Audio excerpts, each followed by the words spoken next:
Hi friends, welcome back. ടാറ്റയുടെ ഏറ്റവും ജനപ്രിയമായ ഇലക്ട്രിക് വാഹനമായ ടിയാഗോയുടെ പുതിയ ഫേസ് ലിഫ്റ്റ് 2026 വേർഷൻ നമ്മുടെ മുന്നിലേക്ക് എത്തിയിരിക്കുകയാണ്. നിലവിലെ EV മാർക്കറ്റിൽ ഈ സെഗ്മെന്റിലെ ഒരു വാല്യൂ ഫോർ മണി കാർ ഇത് തന്നെയാണോ? ഇതിലെ പുതിയ മാറ്റങ്ങൾ എന്തൊക്കെയാണ്? നമുക്ക് വിശദമായി നോക്കാം. പുറമേ നിന്ന് നോക്കിക്കഴിഞ്ഞാൽ അടിമുടി മാറ്റിയിട്ടാണ് ടാറ്റ ടിയാഗോ EVയെ പുതിയതായിട്ട് അവതരിപ്പിച്ചിരിക്കുന്നത്. ഫ്രണ്ടിൽ ലെക്സ് ബീം LED ഹെഡ്ലാമ്പുകളും LED DRLും അതിൽ ചേർന്നപ്പോൾ ഫ്രണ്ടിലെ ആ ലുക്ക് അത് നല്ല രസമാക്കി മാറ്റിയിട്ടുണ്ട്. എന്നാൽ ആ താഴ്ഭാഗത്തുണ്ടായിരുന്ന ആ ബ്ലാക്ക് പോർഷൻ ഉണ്ടല്ലോ, അത് EV വേർഷനിൽ അവിടെ പെയിന്റ് നൽകിയപ്പോൾ കുറച്ച് ബോറായിട്ടാണ് കേട്ടോ എനിക്ക് ഫീൽ ആയത്. എന്നാൽ പുറകിലെ halo light bar connected tail ലാമ്പുകൾ കാറിൻ്റെ ലുക്കിനെ തന്നെ വേറെ ലെവലിലേക്ക് കൊണ്ടുപോയിട്ടുണ്ട്. ഈ വണ്ടിയുടെ ഡയമെൻഷൻസ് വരുന്നത് നീളം 3825 മില്ലിമീറ്റർ ആണെങ്കിൽ വീതി വരുന്നത് 1684 mm ആണ്. ഉയരം 1562 മില്ലിമീറ്ററും. ഉള്ളിലേക്ക് കയറിയാൽ ഇൻസ്ട്രുമെന്റ് ക്ലസ്റ്റർ പൂർണ്ണമായും ഡിജിറ്റലൈസ് ചെയ്തിട്ടുണ്ട്. ഇൻഫോർടൈൻമെന്റ് സിസ്റ്റം എങ്ങനെയാണോ ക്രമീകരിച്ചു വെച്ചിട്ടുള്ളത് അതുപോലെ മനോഹരമായിട്ടാണ് സെറ്റ് ചെയ്തിട്ടുള്ളത്. അതിനു പുറമെ മറ്റൊരു 26.03 സെന്റിമീറ്ററിന്റെ ultra view HD touch screen infotainment സിസ്റ്റവും സെന്റർ ഭാഗത്തായി ക്രമീകരിച്ചിട്ടുണ്ട്. അതിലാകട്ടെ 360 ഡിഗ്രി SVS HD ക്യാമറയും ലൈൻ മാറുമ്പോൾ നമ്മളെ സഹായിക്കുന്ന ബ്ലൈൻഡ് വ്യൂ മോണിറ്ററിംഗ് സിസ്റ്റവും കൊടുത്തിട്ടുണ്ട്. ഈ ഇൻഫോർടൈൻമെന്റ് സിസ്റ്റത്തിന്റെ താഴോട്ട് വന്നു കഴിഞ്ഞാൽ എടുത്തു പറയേണ്ട ഒരു പ്രധാന മാറ്റം ഉണ്ട് കേട്ടോ.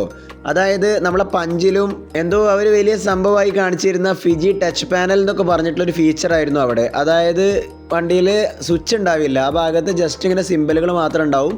ജസ്റ്റ് അതിൽ പോയിട്ട് വിരൽ വെച്ചാൽ തന്നെ അത് ഓണും ഓഫൊക്കെ ചെയ്യാൻ പറ്റുന്ന ഒരു സിസ്റ്റം. പക്ഷെ അത് വലിയ തലവേദനയുള്ള കാര്യമായിരുന്നു. നമ്മൾ വണ്ടി ഓടിച്ചു പോകുന്ന സമയത്ത് നമ്മളെ പാസഞ്ചറിൻ്റെയോ അല്ലെങ്കിൽ ഡ്രൈവറിൻ്റെയോ കൈ തട്ടിയിട്ട് തന്നെ ഈ സംഗതികളൊക്കെ വെറുതെ ഓണാവും. പിന്നെ നമ്മളത് ഓഫ് ആക്കണമെന്നുണ്ടെങ്കിൽ ഡ്രൈവറിന് വളരെ ബുദ്ധിമുട്ടാട്ടോ. ഡ്രൈവിങ്ങിനിടയിൽ ഞാൻ സാധാരണ ചെയ്യാറ്, നമുക്ക് രണ്ടും കൂടെ ചെയ്യാൻ കഴിയില്ല. ടച്ചും അതുപോലെ തന്നെ ഡ്രൈവിങ്ങിൽ കോൺസെൻട്രേറ്റ് ചെയ്യലും വളരെ ബുദ്ധിമുട്ടാണ്. അപ്പോൾ റോഡ് സൈഡിൽ എവിടെയെങ്കിലും സൈഡാക്കി നിർത്തിയിട്ട് ഓണോ ഓഫോ എന്തെങ്കിലും ചെയ്യാണ്ടെങ്കിൽ അത് ചെയ്ത് കഴിഞ്ഞിട്ട് പിന്നെ വണ്ടി മുന്നോട്ട് എടുത്ത് ഓടിക്കും. ശരിക്കും നിങ്ങൾ ആലോചിച്ച് നോക്ക്, അതൊരു ബുദ്ധിമുട്ടല്ലേ? എന്തായാലും ഈ വണ്ടിയിൽ അത് അവർ നികത്തിയിട്ടുണ്ട് എന്ന് പറയാം. കുറേ ഫിസിക്കൽ സ്വിച്ചും പിന്നെ ആ പഴയ നോബ് സിസ്റ്റം ഒക്കെ തന്നെ തിരികെ കൊണ്ടുവന്നിട്ടുണ്ട്. സൗകര്യങ്ങളെക്കുറിച്ച് പറയുകയാണെന്നുണ്ടെങ്കിൽ ഒരുപാട് കാര്യങ്ങൾ അവർ കൊണ്ടുവന്നിട്ടുണ്ട് കേട്ടോ പുതിയതായിട്ട്. അതായത് dual smart phone deck, wireless charging, 65 വോട്ടിൻ്റെ സിപ്പ് fast type C port, rear AC vents, അതെടുത്ത് പറയേണ്ടത് തന്നെ കേട്ടോ. അതായത് ഇതിൻ്റെ മുകളിൽ വന്നിട്ടുള്ള വണ്ടിയാണ് ടാറ്റ പഞ്ചിൻ്റെ EV. അതിൽ പോലും അവർ റിയർ ഭാഗത്ത് പുതിയ വേർഷനിൽ AC വെൻറ്റ് കൊടുത്തിട്ടില്ല. നമുക്കുണ്ടായിരുന്ന ഒരു പ്രശ്നമാണ് റിയറിൽ AC ഇല്ല എന്നുള്ളത്. എന്നാൽ പുതിയ വേർഷനിൽ ഇറങ്ങുന്ന സമയത്തെങ്കിലും ബാക്ക് സൈഡിലോട്ട് AC ഉണ്ടാവുമെന്നാണ് ഞാൻ വിചാരിച്ചത്. അതിൻ്റെ ഐസ് എഞ്ചിൻ വെഹിക്കിൾസിലൊക്കെ അവർ AC സെറ്റപ്പ് കൊടുക്കുന്നുണ്ട്. ഇവിടെ കേസിൽ വന്നപ്പോൾ കോസ്റ്റ് കട്ടിങ്ങിൻ്റെ ഭാഗമായിട്ട് വെട്ടിക്കുറച്ചതും ആവാട്ടോ. പക്ഷേ ടാറ്റ ടിയാഗോയുടെ EV വേർഷനിൽ ഈ പുതിയ വേരിയൻറ്റിൽ ആ വെട്ടിക്കുറക്കലൊന്നും വന്നിട്ടില്ല. റിയർ സൈഡിൽ ബാക്ക് കസ്റ്റമേഴ്സിൻ്റെ കംഫർട്ടും കാര്യങ്ങളും നോക്കിയിട്ട് റിയർ AC വെൻസ് കൊടുത്തിട്ടുണ്ട്. സുരക്ഷയുടെ കാര്യം പറയുകയാണെന്നുണ്ടെങ്കിൽ ടാറ്റ പണ്ടേ കിടുവാണെന്നുള്ളത് എല്ലാവർക്കും അറിയാമല്ലോ. ഇവിടെയും ഒരു വിട്ടുവീഴ്ചയും ചെയ്തിട്ടില്ല. 6 എയർ ബാഗുകൾ സ്റ്റാൻഡേർഡായിട്ട് തന്നെ കൊടുത്തിട്ടുണ്ട്. അതിനു പുറമെ 360 degree impact protection body structure നൽകിയിട്ടുണ്ട്. അതായത് ഈ വണ്ടിയെ ഏത് ഭാഗത്തു നിന്നും മറ്റൊരു വണ്ടി വന്നിട്ട് ഇടിച്ചു കഴിഞ്ഞാൽ ഉള്ളിലുള്ള പാസഞ്ചേഴ്സിന് ഒന്നും സംഭവിക്കില്ല എന്നാണ് അവർ വാഗ്ദാനം ചെയ്യുന്നത്. അതവർ ക്രാഷ് ടെസ്റ്റിലൂടെ നമുക്ക് തെളിയിച്ചു തരുന്നുണ്ട് കേട്ടോ. അതായത് ഈ വണ്ടിയുടെ CNG വേർഷനിൽ ഫ്രണ്ടിലും അതുപോലെ തന്നെ സൈഡിലും മറ്റൊരു വണ്ടി വന്ന് ഇടിച്ചിട്ടുള്ള ആ ഒരു ഇമ്പാക്റ്റിലും ഉള്ളിലുള്ള പാസഞ്ചേഴ്സിൻ്റെ ആ ഒരു സുരക്ഷ അവർ ആ വീഡിയോയിൽ തന്നെ ഉറപ്പാക്കി നമുക്ക് കാണിച്ചു തരുന്നുണ്ട്. ESP ഇലക്ട്രോണിക് സ്റ്റെബിലിറ്റി പ്രൊട്ടക്ഷൻ വിത്ത് ട്രാക്ഷൻ കൺട്രോൾ, ഹിൽ ഹോൾഡ് അസിസ്റ്റും വരുന്നുണ്ട്. ഇനി ബാറ്ററി, മോട്ടോർ എന്നിവയുടെ സുരക്ഷയ്ക്കായി IP67 റേറ്റിംഗും നൽകിയിട്ടുണ്ട്. ഈ വണ്ടിയുടെ സസ്പെൻഷനിലേക്ക് വന്നു കഴിഞ്ഞാൽ മുൻവശത്താകട്ടെ ഇൻഡിപെൻഡൻറ്റ് ലോവർ വിഷ്ബോൺ മെക്പേഴ്സൺ സ്ട്രറ്റും പുറകുവശത്ത് twist beam with coil spring hydraulic shock അബ്സോർബറുകളും നൽകിയിരിക്കുന്നു. പൊതുവെ ടാറ്റയുടെ പുതിയ വരുന്ന വണ്ടികളിലുള്ള ആ ഒരു സസ്പെൻഷനെ കുറിച്ച് പറയുകയാണെന്നുണ്ടെങ്കിൽ എടുത്തു പറയേണ്ടത് തന്നെയാണ് കേട്ടോ. ആ ഉള്ളിലുള്ള പാസഞ്ചേഴ്സിനും ഡ്രൈവറിൻ്റെ സൈഡിലുള്ളവർക്കൊക്കെ നല്ല കംഫോർട്ടാണ്. അതിൻ്റെ പുറത്തുനിന്ന് വരുന്ന ഈ പെട്ടെന്നുള്ള ചാട്ടങ്ങളും അല്ലെങ്കിൽ ആ ബോഡി റോള് ഷെയ്ക്കിങ് കാര്യങ്ങളൊന്നും ഉള്ളിലോട്ട് കൂടുതലും നമുക്ക് എഫക്റ്റ് ചെയ്യാറില്ല. ഈ വണ്ടിയിൽ 2 ബാറ്ററി വേരിയൻറ്റുകളാണ് വരുന്നത്. 19.2 കിലോ വാട്ടും 24 കിലോ വാട്ടും 19.2 കിലോ വാട്ട് വരുന്നതിൽ അതിൻ്റെ മോട്ടോർ പവർ വരുന്നത് 45 കിലോ വാട്ടാണെങ്കിൽ ടോർക്ക് വരുന്നത് 110 Nm ആണ്. 24 കിലോ വാട്ടിൻ്റെ വേരിയൻറ്റിൽ പവർ വരുന്നത് 55 കിലോ വാട്ടാണെങ്കിൽ അതിൻ്റെ ടോർക്ക് വരുന്നത് 114 Nm ആണ്.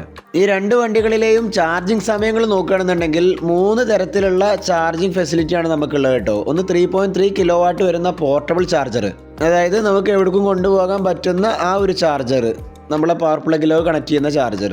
അതിൽ 19.2 കിലോ വാട്ട് വരുന്ന ആ വേരിയൻറ്റ് 6.9 മണിക്കൂറും 24 കിലോ വാട്ട് വരുന്ന ആ വലിയ ബാറ്ററി പാക്കിൻ്റെ വേരിയൻറ്റിൽ 8.7 മണിക്കൂർ വരെയാണ് സമയം എടുക്കുന്നത്. ഇനി നിങ്ങൾ ഇതേ വണ്ടി 7.2 കിലോ വാട്ട് വരുന്ന ഇതിൻ്റെ കപ്പാസിറ്റി കൂടിയ AC ഫാസ്റ്റ് ചാർജറിലാണ് നിങ്ങൾ ചാർജ് ചെയ്യുന്നത് എന്നുണ്ടെങ്കിൽ, അത് ഫിക്സഡ് ചാർജറാണ്, വീട്ടിൽ നിന്ന് എങ്ങോട്ടും എടുത്തു കൊണ്ടുപോകാൻ പറ്റാത്ത ഒരു ചാർജർ, അതിൽ വെച്ചിട്ടാണ് നിങ്ങൾ ചാർജ് ചെയ്യുന്നത് എന്നുണ്ടെങ്കിൽ ആദ്യത്തെ ആ ചെറിയ ബാറ്ററി പാക്കുള്ള വണ്ടി 2.6 മണിക്കൂറും വലിയ ബാറ്ററി പാക്കുള്ള വണ്ടി 3.5 മണിക്കൂർ വരെയാണ് സമയം എടുക്കുന്നത്. ഈ രണ്ട് വേരിയൻറ്റിലും നിങ്ങൾ 30 കിലോ വാട്ടിൻ്റെ DC ഫാസ്റ്റ് ചാർജർ വെച്ചിട്ട്, അതായത് പുറത്തുള്ള പബ്ലിക് ചാർജറിൽ നിന്നും നിങ്ങൾ ചാർജ് ചെയ്യുകയാണെന്നുണ്ടെങ്കിൽ, ഇലക്ട്രിക് ചാർജിങ് സ്റ്റേഷനിൽ ചാർജ് ചെയ്യുന്ന കാര്യമാണ് പറയുന്നത്, അങ്ങനെ നിങ്ങൾ ചാർജ് ചെയ്യുകയാണെന്നുണ്ടെങ്കിൽ വെറും 35 മിനിറ്റ് കൊണ്ട് നിങ്ങൾക്ക് 10% മുതൽ 80% വരെ നിങ്ങൾക്ക് പെട്ടെന്ന് ചാർജ് ചെയ്തെടുക്കാൻ പറ്റും. ഈ ടൈം നോക്കുകയാണെന്നുണ്ടെങ്കിൽ ഒരുപാട് ഇമ്പ്രൂവ്മെൻറ്റ് വന്നിട്ടുണ്ട് കേട്ടോ. ഇവിടെ ഒരു പുതിയ വാഗ്ദാനം എന്താണെന്ന് വെച്ച് കഴിഞ്ഞാൽ, നിങ്ങൾ വെറും ഒരു 18 മിനിറ്റ് DC ഫാസ്റ്റ് ചാർജിങ് ചെയ്ത് കഴിഞ്ഞാൽ 100 കിലോമീറ്റർ സഞ്ചരിക്കാം എന്നുള്ളതാണ്. അങ്ങനെ ചിന്തിക്കുകയാണെന്നുണ്ടെങ്കിൽ ഇതൊരു പ്രാക്ടിക്കൽ കേസ് തന്നെ. നമുക്ക് ഒരുപാട് ചാർജിങ് സ്റ്റേഷൻ ഉണ്ടാവണം എന്നുള്ളൂ. ആ ചാർജിങ് സ്റ്റേഷനിൽ പോയിട്ട് വെയിറ്റിംഗ്, വേറെ വണ്ടിക്ക് വേണ്ടി നമ്മൾ വെയിറ്റ് ചെയ്യണ ഒരു സിറ്റുവേഷൻ ഇപ്പോൾ ഉണ്ട്. അതില്ലാന്നുണ്ടെങ്കിൽ ഒരുപാട് ചാർജിങ് സ്റ്റേഷൻ ഉണ്ടെങ്കിൽ, ഇപ്പോൾ ഞാൻ അന്ന് കണ്ടു ഇന്ത്യൻ ഓയിലിൽ ഒരു ചാർജിങ് പോയിന്റ് നമ്മുടെ നാട്ടിൽ വന്നിട്ടുണ്ട്, അത് ഓണായിട്ടും ഉണ്ട്. അങ്ങനെ ത്രൂ ഔട്ടായിട്ടുള്ള പമ്പുകളിലും റെസ്റ്റോറൻറ്റുകളിലും എല്ലാ ഭാഗത്തും ഇങ്ങനെ ചാർജിങ് പോയിന്റുകൾ വന്നുകൊണ്ടേ ഇരിക്കുകയാണെന്നുണ്ടെങ്കിൽ ഒരു പേടിയും പേടിക്കണ്ട. നമുക്കിത് പ്രാക്ടിക്കലാണ്. വെറും 18 മിനിറ്റ് കൊണ്ട് ചാർജ് ചെയ്യുക, 100 കിലോമീറ്റർ ഓടുക, അടുത്ത പോയിന്റിലെത്തുക, പിന്നെയും 18 മിനിറ്റ്, അങ്ങനെയൊക്കെ പോകുകയാണെന്നുണ്ടെങ്കിൽ ഇത് നല്ല പ്രാക്ടിക്കലായിട്ടുള്ളതാണ്. ഈ ബാറ്ററി കപ്പാസിറ്റി കുറഞ്ഞാലും ഒരു കുഴപ്പമില്ല എന്നുള്ളതാണ് നമ്മൾ മനസ്സിലാക്കേണ്ടത്. ഇനി പ്രധാനമായും നമ്മൾ നോക്കേണ്ടത് ഈ വണ്ടിയുടെ വാറണ്ടിയെ കുറിച്ചാണ്. മോട്ടോർ വാറണ്ടി വരുന്നത് 8 വർഷം അല്ലെങ്കിൽ 1,60,000 കിലോമീറ്റർ വരെയാണ്. വെഹിക്കിൾ വാറണ്ടി വരുന്നത് 3 വർഷം അല്ലെങ്കിൽ 1,25,000 കിലോമീറ്റർ വരെയാണ്. ഇതിൻ്റെ ഈ LFP ബാറ്ററിയുടെ വാറണ്ടി നോക്കുന്ന സമയത്താണ് നമ്മളൊന്ന് ശ്രദ്ധിക്കേണ്ടത്. അതായത് കുറഞ്ഞ വേരിയൻ്റ് ആയിട്ടുള്ള 19.2 കിലോ വാട്ടിൻ്റെ ബാറ്ററിക്ക് 8 വർഷം അല്ലെങ്കിൽ 1,60,000 കിലോമീറ്റർ വരെ മാത്രമാണ് വാറണ്ടി പറഞ്ഞിട്ടുള്ളത്. എന്നാൽ നിങ്ങൾ ക്യാഷ് കൊടുത്തെടുക്കുന്ന സമയത്ത് ഞാൻ പറയാം 24 കിലോ വാട്ടിൻ്റെ ബാറ്ററി വാറണ്ടിയിലോട്ട് പോയിക്കോളൂ. കാരണം അവിടെ ലൈഫ് ടൈം വാറണ്ടിയാണ് ആ ബാറ്ററി പാക്കിന് കമ്പനി നൽകുന്നത്. ഈ വണ്ടിയുടെ എക്സ്ഷോറൂം പ്രൈസ് വരുന്നത് 6.99 ലക്ഷം രൂപ മുതലാണ്. എന്നാൽ ഇതിൻ്റെ ഹൈ എൻഡ് വേരിയൻറ്റിലോട്ട് വരുന്ന സമയത്ത് 10 ലക്ഷം രൂപയൊക്കെയാണ് വരുന്നത്. അതിൻ്റെ കൂടെ കൂട്ടിച്ചേർക്കേണ്ടത്, സാധാരണക്കാരെ കണ്ണിൽ കണ്ടുകൊണ്ട് തന്നെ ടാറ്റ ഇതിലും ബാറ്ററി ആസ് എ സർവീസ് എന്നുള്ള ആ ഒരു ഓപ്ഷന് കൊണ്ടുവന്നിട്ടുണ്ട്. അതായത് നിങ്ങളെ കയ്യിൽ ഒരു 4.69 ലാക്സ് റുപ്പീസ് ഉണ്ടെങ്കിൽ, ഷോറൂം പ്രൈസാണ് പറയുന്നത് കേട്ടോ, ഇനി അതിൽ ടാക്സും കാര്യങ്ങളൊക്കെ കൂടും, ആ എമൗണ്ട് നിങ്ങളെ കയ്യിലുണ്ടെങ്കിൽ ഈ വണ്ടി നിങ്ങൾക്ക് സ്വന്തമാക്കാൻ പറ്റും.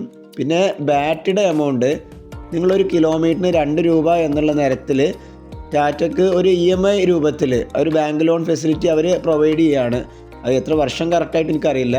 നമ്മൾ സാധാരണ EMI ലോണിൻ്റെ ഒക്കെ പോലെ തന്നെ 5, 6, 7 വർഷം പോലെയൊക്കെ തന്നെ ആയിരിക്കും അത് സെറ്റ് ചെയ്ത് വെക്കുക. നമ്മൾക്ക് ഒരു കിലോമീറ്ററിന് 2 രൂപ എന്നുള്ള നിരത്തിൽ നമ്മൾ അടക്കണം. അതൊരു മാസടവ് പോലെ നമ്മൾ ഓട്ടൊക്കെ നോക്കിയിട്ട് അതിനൊരു പ്ലാനൊക്കെ എടുത്തിട്ട് കമ്പനിയിലോട്ട് അല്ലെങ്കിൽ ബാങ്കിലോട്ട് ഒരു EMI രൂപത്തിൽ അടച്ചു പോകുന്ന ഒരു സിസ്റ്റമാണത്. അതായത് വണ്ടിയുടെ വില 6.99 ലാക്സ് തന്നെയാണ് കേട്ടോ നിങ്ങൾക്കും വരുന്നത്. പക്ഷെ നിങ്ങൾ ആ EMI അടച്ചു തീർക്കുന്നത് നിങ്ങളെ പെട്രോളിൻ്റെ ഓട്ടം പോലെ ഒരു കിലോമീറ്ററിന് ഇത്ര രൂപ എന്നുള്ള തരത്തിലാണ് കമ്പനിക്ക് നിങ്ങൾ ആ പൈസ അടച്ചു കൊടുക്കേണ്ടത് വിത്ത് ഇൻട്രസ്റ്റ്. അതായത് വലിയ എമൗണ്ട് അപ്ഫ്രണ്ട് കോസ്റ്റ് ആയിട്ട് നിങ്ങളുടെ കയ്യിലില്ലെങ്കിൽ നിങ്ങൾക്ക് EVക്ക് മാറണമെന്നുണ്ടെങ്കിൽ ഇതൊരു ബെസ്റ്റ് ഓപ്ഷൻ തന്നെയാണ് എനിക്ക് തോന്നുന്നത്. ഒരു കിലോമീറ്ററിന് നമ്മൾ പെട്രോളിന് 10 രൂപ ഒക്കെ കൊടുക്കുന്ന സമയത്ത് ഇവിടെ ഒരു കിലോമീറ്ററിന് 2 രൂപ വെച്ചിട്ട് അത് നമ്മൾ അതിലോട്ട് അടച്ചു കൊടുത്തു എന്ന് വിചാരിച്ചിട്ട് അത്ര വലിയൊരു പ്രശ്നത്തിലായി മാറും എന്നുള്ളതൊന്നും എനിക്ക് തോന്നുന്നില്ല.